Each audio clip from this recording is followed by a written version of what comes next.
Video ini dibuat untuk melengkapi salah satu persyaratan dalam pengajuan sertifikasi dosen tahun 2026. PDD UKT PT atau pernyataan diri dosen dalam uji kerja Tridharma Perguruan Tinggi. Saya merupakan dosen pengampu mata kuliah Pendidikan Sosial dan Budaya pada program studi Pendidikan Guru Sekolah Dasar. Mata kuliah ini terdiri dari 2 SKS yang diajarkan pada mahasiswa semester 2. Adapun deskripsi mata kuliah ini membahas konsep dasar masyarakat, kebudayaan, interaksi sosial, nilai dan norma sosial, keragaman budaya Indonesia, perubahan sosial, budaya, kearifan lokal, serta implementasinya dalam pendidikan dasar. Mata kuliah ini membekali mahasiswa pendidikan guru sekolah dasar dengan kemampuan memahami kehidupan sosial budaya masyarakat Indonesia dan mengintegrasikan nilai-nilai budaya sosial dalam pembelajaran di sekolah dasar. Adapun CPL mata kuliah ini yang pertama bertakwa kepada Tuhan Yang Maha Esa dan menjunjung tinggi nilai kemanusiaan dalam menjalankan tugas berdasarkan agama, moral, dan etika. 2. Menghargai keragaman budaya, agama, dan pandangan hidup masyarakat. 3. Menguasai konsep sosial, budaya, dan pendidikan dasar. 4. Mampu menerapkan pemikiran logis, kritis, sistematis dalam menganalisis fenomena sosial. Kelima, mampu mengintegrasikan nilai sosial budaya dalam pembelajaran sekolah dasar. Berikut CPMK mata kuliah ini. Yang pertama, menjelaskan konsep dasar pendidikan sosial dan budaya, menganalisis berbagai fenomena sosial dalam kehidupan masyarakat. 3. Mengidentifikasi keragaman budaya Indonesia dan kearifan lokal. 4. Menganalisis perubahan sosial budaya dalam masyarakat modern. 5. Merancang pembelajaran SD yang mengintegrasikan nilai sosial budaya. Sub CPMK mata kuliah ini ada 13. Yang pertama, menjelaskan pengetahuan konsep dasar sosial dan budaya. Kedua, mengidentifikasi pendidikan dan perubahan sosial budaya. 3. Menjelaskan pendidikan dalam kehidupan kebudayaan. 4. Menjelaskan hakikat pendidikan sosial dan budaya. 5. Mengidentifikasikan dan proses pembudayaan. 6. Mengidentifikasi pendidikan sebagai sosialisasi kebudayaan. 7. Menjelaskan manusia dan sejarah kebudayaan. 8. Mengidentifikasi manusia dalam keragaman budaya. 9. Mengidentifikasi manusia, lingkungan dan sumber kehidupannya. 10. Menganalisis manusia dalam keragaman sosial budaya dan peradabannya. 11. Mengidentifikasi modernisasi dan globalisasi. 12. Menganalisis perubahan sosial dan pembangunan. 13. Merancang pembelajaran berbasis sosial budaya. Salah satu kewajiban sebagai dosen dalam Tridharma Perguruan Tinggi diantaranya bidang pengajaran, di mana saya menerapkan sistem pengajaran yang mengacu pada delivery, interaction, dan assessment. Delivery merupakan suatu proses penyampaian materi dengan baik kepada mahasiswa agar mudah dipahami pada saat pembelajaran berlangsung. Interaction merupakan suatu interaksi antara dosen dengan mahasiswa atau antara mahasiswa dengan mahasiswa lainnya berupa diskusi. Assessment merupakan adanya pemberian tugas, kuis, atau menyimpulkan materi yang diberikan kepada mahasiswa yang merupakan bagian evaluasi pembelajaran untuk mengukur tingkat pemahaman mahasiswa dalam menerima materi yang telah diajarkan. Adapun metode pembelajaran yang saya gunakan yaitu pertama ceramah, diskusi, tanya jawab, pemberian tugas atau kuis. Untuk mendukung pembelajaran saya menggunakan referensi buku-buku tentang kebudayaan dan juga jurnal yang berkaitan dengan mata kuliah ini. Adapun total pertemuan pada mata kuliah ini 16 kali pertemuan termasuk UAS dan UTS. Adapun indikator penilaian sebagai berikut: kehadiran 10%, tugas 15%, presentasi 10%, keaktifan 15%, ujian tengah semester 20%, dan ujian akhir semester 30%. Indikator ini disampaikan di awal pertemuan sehingga mahasiswa mengetahui persentase dalam penilaian pada mata kuliah ini secara transparan dan objektif. Demikian deskripsi mata kuliah Pendidikan Sosial dan Budaya yang saya paparkan. Lebih dan kurangnya mohon maaf. Saya akhiri dengan ucapan wabillahi taufiq wal hidayah. Wassalamualaikum warahmatullahi wabarakatuh.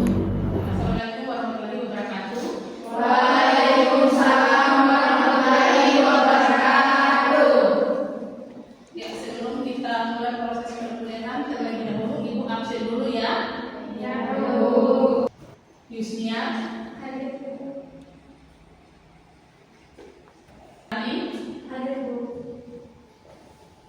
Jasrin, hadir Bu. Juisna, hadir Bu. Elvi, hadir Bu. Selvi, hadir Bu. Bu Ade Nani? Hadir, Bu. Hadir semua ya? Iya, Bu. Gimana temannya hari ini? Baik, Bu. Alhamdulillah baik semua ya. Iya, Bu. Sudah siap belajar? Siap, Bu. Ya. Tetapi sebelum kita lanjut materi, terlebih dahulu masih ingat pertemuan minggu lalu? Masih, Bu. Ya. Pertemuan minggu lalu itu apa ya? Sosial dan budaya. Ya, konsep sosial dan Budaya. Ada yang tahu seperti apa konsep sosial dan budaya? Budaya? Ada, Bu. Ya, silakan. Konsep sosial adalah konsep yang berkaitan dengan hubungan antar manusia dalam kehidupan bermasyarakat. Konsep ini mencakup pola interaksi, kerjasama, nilai, norma, status, peran, dan lembaga sosial yang mengatur kehidupan manusia. Ya, kalau konsep budaya? Saya, Bu. Iya. Nah, jadi konsep sosial itu adalah berkaitan dengan hubungan dan interaksi antar manusia dalam kehidupan bermasyarakat atau manusia sebagai makhluk individu tidak dapat hidup sendiri sehingga selalu berinteraksi dengan individu maupun kelompok lain. Sedangkan konsep budaya itu adalah berkaitan dengan hasil cipta, rasa dan karsa manusia yang diwariskan melalui proses belajar. Ya, jadi konsep sosial dan budaya itu berbicara tentang bagaimana manusia berinteraksi di lingkungan masyarakat dan bagaimana manusia itu memiliki kebudayaan di lingkungan masyarakat. Kenapa Ibu tanyakan pertemuan minggu lalu? Karena ada kaitannya dengan pertemuan pada pagi hari ini, yaitu tentang pendidikan dan perubahan sosial budaya. Sebelum Ibu menyampaikan materi lebih lanjut, terlebih dahulu Ibu menyampaikan tujuan pembelajaran kita pada pagi hari ini. Adapun tujuan pembelajaran kita pada pagi hari ini ada 4 ya. Yang pertama, memahami konsep pendidikan dan perubahan sosial budaya. 2, menganalisis hubungan antara pendidikan dan perubahan sosial budaya. 3, mengidentifikasi bentuk-bentuk perubahan sosial budaya. Dan 4, menganalisis faktor penyebab dan penambah perubahan sosial. Coba diperhatikan ya konsep pendidikan. Di sini konsep pendidikan itu ada 2 teori yang saya hadirkan ya. Yang pertama Ki Hajar Dewantara dan John Dewey. Ki Hajar Dewantara berpendapat bahwa pendidikan adalah tuntunan dalam hidup dunia anak-anak agar mereka dapat mencapai keselamatan dan kebahagiaan yang setinggi-tingginya sebagai manusia maupun sebagai anggota masyarakat. Sedangkan DWI berpendapat bahwa pendidikan merupakan proses pengalaman dan pengetahuan yang berlangsung sepanjang hayat atau lebih dikenal dengan lifelong education. Jadi diperhatikan ya bahwa pendidikan itu bukan sekedar proses transfer ilmu pengetahuan, tetapi proses membimbing peserta didik agar seluruh potensi yang dimilikinya berkembang secara optimal sehingga menjadi manusia yang berkarakter mandiri dan mampu hidup bermasyarakat. Jadi perhatikan ya, bahwa pendidikan itu bukan semata-mata diperoleh dari proses pembelajaran, tetapi bisa diperoleh dalam lingkungan keluarga maupun lingkungan masyarakat. Bisa Ibu lanjut materi? Bisa, Bu. Di sini konsep perubahan sosial. Di situ ada 2 teori ya. Yang pertama, perubahan pada lembaga-lembaga masyarakat di dalam suatu masyarakat yang pengaruh sistem sosial, termasuk di dalamnya nilai, sikap, dan pola perilaku di antara kelompok-kelompok dalam masyarakat. Sedangkan teori Kingsley Davis berpendapat bahwa perubahan yang terjadi dalam struktur fungsi dalam masyarakat. Jadi perhatikan bahwa perubahan sosial dan budaya merupakan proses yang dinamis dan berlangsung terus-menerus seiring berkembangnya masyarakat. Ingat, proses dinamis itu proses yang tidak menetap, tidak akan berubah-ubah sewaktu-waktu ya. Apa yang mendorong perubahan ini itu dari manusia itu sendiri. Sudah dipahami? Sudah. Sekarang kita lanjut pada hubungan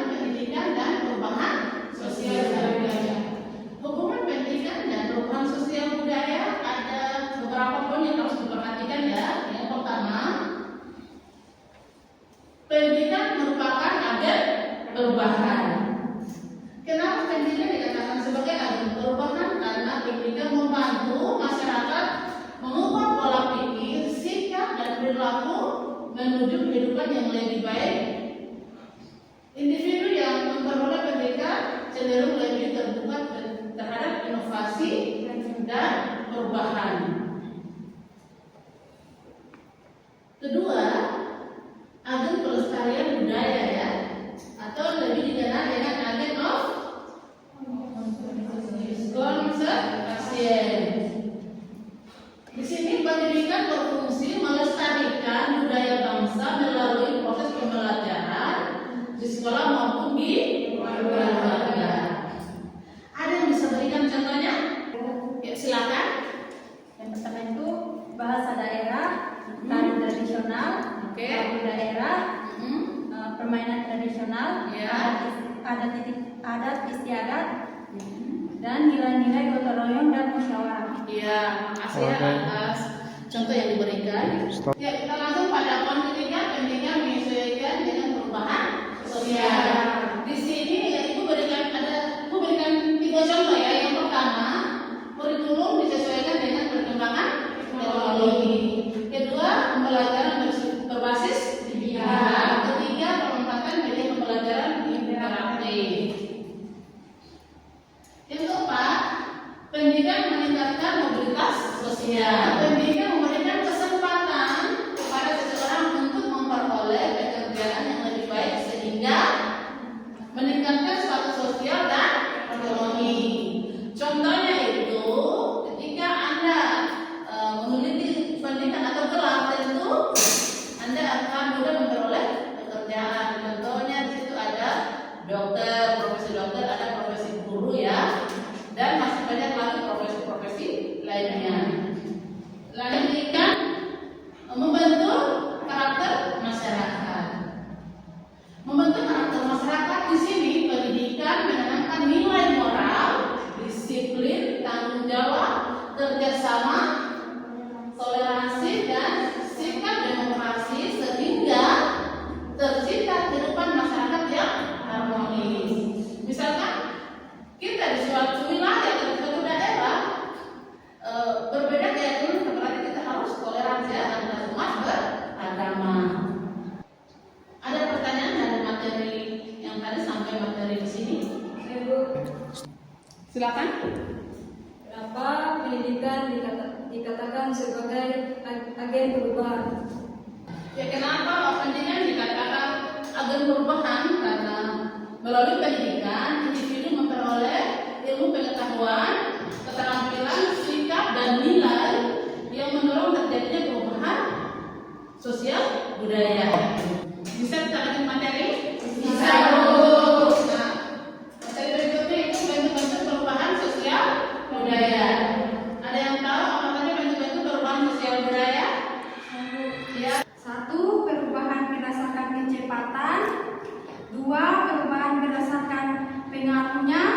3. Bentuk perubahan berdasarkan perencanaannya.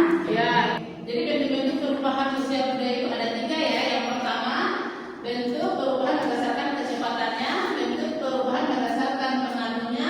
Ketiga, bentuk perubahan berdasarkan perencanaannya. Coba diperhatikan ya. Perubahan berdasarkan kecepatannya dikenal ada 2 ya. Ada evolusi dan revolusi. Sedangkan evolusi perubahan lambat ya. Kalau revolusi perubahan cepat. Berikut ciri-ciri perubahan evolusi. Yang pertama, terjadinya secara bertahap. Kedua, memerlukan waktu yang lama. 3, tidak menentukan konflik yang berarti. 4, berlangsung secara alami sesuai perkembangan masyarakat. Ada yang bisa berikan contoh evolusi perubahan lambat? Ya, silakan.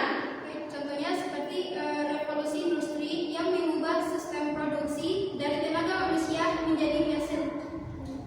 Ya, ada lagi? Saya. Iya, silakan. Ya, silakan. Yang pertama itu revolusi Indonesia yang mengubah sistem pemerintahan dan kehidupan politik. Revolusi Prancis yang mengubah sistem pemerintahan monarki menjadi pemerintahan republik. Lanjut pada poin kedua, revolusi ya. Revolusi adalah perubahan yang berlangsung secara cepat dan mempengaruhi sendi-sendi kehidupan masyarakat. Adapun ciri-ciri perubahan revolusi, yang pertama terjadinya dalam waktu singkat. Yang kedua mengubah sistem sosial secara mendasar. 3 sampai konflik atau gejolak. 4 membawa dampak yang luas. 5 mengubah struktur politik, ekonomi maupun sosial. Ada yang bisa berikan contohnya? Silakan Bu. Ya, silakan. Contohnya yang pertama yaitu perubahan cara berkomunikasi dari surat menjadi bisa digital. Yang kedua yaitu perkembangan sistem pendidikan dari pembelajaran konvensional menjadi pembelajaran digital. Ada lagi? Ibu, ya silakan. Pertama itu perubahan pola mata pencaharian masyarakat dari sektor industri dan jasa. Kedua, meningkatnya penggunaan teknologi dalam kehidupan sehari-hari. Terima kasih ya atas contoh yang diberikan tadi ya. Selanjutnya kita masuk materi kedua yaitu perubahan. Poin kedua ya. Selanjutnya kita masuk poin kedua, perubahan berdasarkan pengaruhnya. Di sini ada 2 ya. Yang pertama perubahan kecil dan perubahan besar. Perubahan kecil yakni perubahan tidak memberikan pengaruh besar terhadap kehidupan masyarakat. Ada yang tahu contohnya seperti apa perubahan kecil ini? Saya Bu. Ya silakan. Contohnya kayak perubahan pakaian tradisional ke pakaian modern. Ya, perubahan dari pakaian tradisional ke pakaian modern. Terus ada lagi perubahan baru. Perubahan besar, perubahan yang berdampak besar terhadap kehidupan masyarakat. Contohnya perkembangan teknologi internet. Ada lagi perkembangan teknologi internet itu memudahkan kita berinteraksi. Yang hari ini kita bisa lakukan namanya jual beli online ya. Lanjut pada poin ketiga, perubahan berdasarkan perencanaan. Perubahan berdasarkan perencanaan itu ada 2 ya, perubahan yang tidak direncanakan dan perubahan yang direncanakan. Perubahan yang tidak direncanakan biasanya karena faktor alam atau kejadian tak terduga. Contohnya itu bencana alam, pandemi COVID ya, itu tidak direncanakan, secara tiba-tiba terjadi.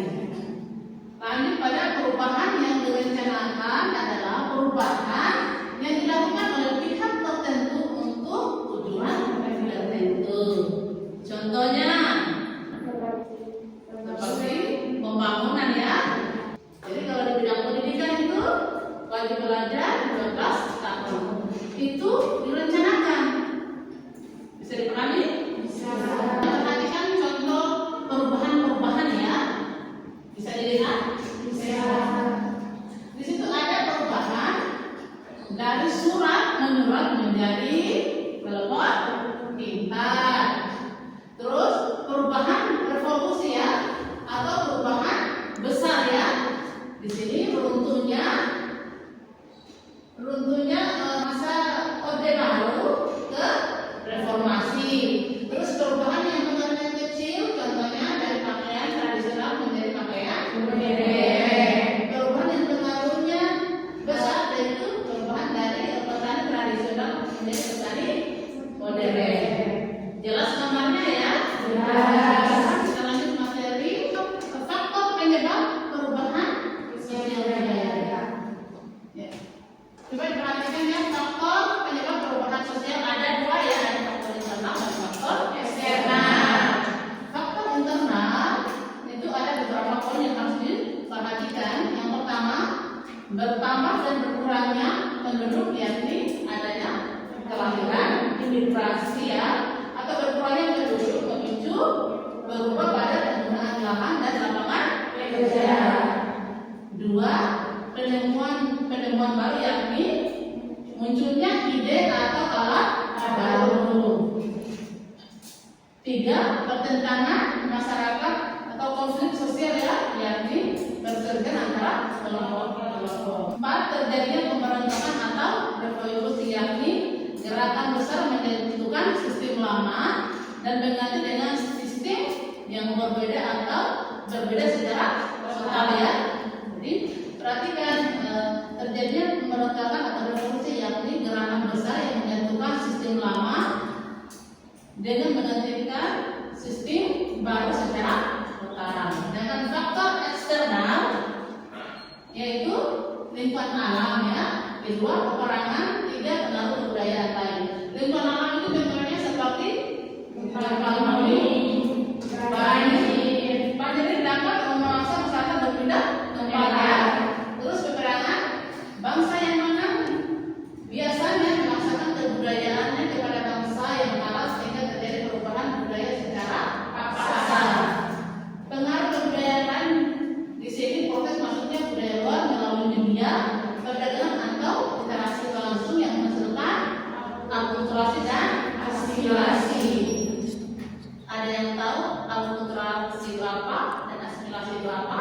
Silakan. Jadi akulturasi itu adalah pencampuran budaya tanpa menghilangkan ciri khas budaya asli. Contohnya itu seperti pernikahan kayak ada Bugis dan ada Jawa disatukan. Ya. Jadi sedangkan asimilasi contohnya seperti apa? Asimilasi contohnya seperti musik dangdut itu hasil keleburan harmonis antara musik tradisional Melayu dengan genre musik India. Iya, jadi akulturasi itu percampuran budaya satu dengan budaya yang lain ya. Contohnya seperti di pernikahan ya. Misalkan ada menggunakan budaya Jawa dengan budaya Bugis. Dia sudah menghilangkan ciri aslinya ya. Kalau asimilasi maksudnya itu tadi contohnya seperti apa? Percampuran musik ya. Kadang musik tradisional bercampur dengan musik modern ya. Sehingga menghasilkan musik baru. Sekarang kita lanjut pada faktor penghambat perubahan sosial. Di sini ada beberapa poin ya. Yang pertama, kurangnya hubungan dengan masyarakat lain. Faktor penghambat perubahan sosial jadi kurangnya hubungan dengan masyarakat lain itu ketika suatu masyarakat tidak berinteraksi itu akan kurang hubungan dengan orang lain ya. Misalkan dalam satu wilayah tidak ada interaksi atau kurang interaksi ya. Terus sikap masyarakat yang tradisional, dua merasakan terhadap hal baru. Keempat, kepentingan yang telah tertanam kuat ya.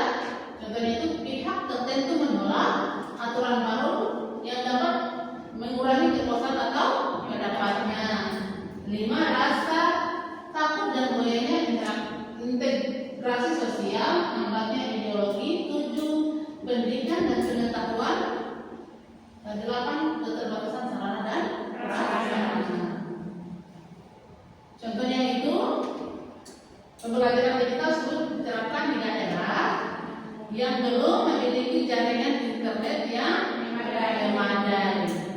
Oke, seperti dari materi awal tadi sampai materi akhir ini sebelum kita tutup ada yang bisa menyimpulkan? Saya Bu. Ya silakan. Perubahan sosial dan budaya adalah proses pergeseran nilai norma, pola perilaku, dan struktur masyarakat dari satu kondisi ke kondisi lain seiring berjalannya waktu. Pada intinya perubahan sosial dan budaya bahwa masyarakat terus bertransformasi mengikuti perkembangan zaman. Ya, jadi simpulan materi tadi, materi awal sampai akhir bahwa perubahan sosial selalu membawa dampak positif dan dampak negatif. Masyarakat perlu bersikap bijak, kritis, adaptif agar perubahan yang terjadi dapat membuat kehidupan yang lebih baik. Sebelum kita akhiri, Ibu kasih kuis ya. Untuk kuisnya itu dalam bentuk pilihan ganda ya. Ya, coba diperhatikan ya. Nomor 1, salah satu dampak positif perubahan sosial adalah itu yang pertama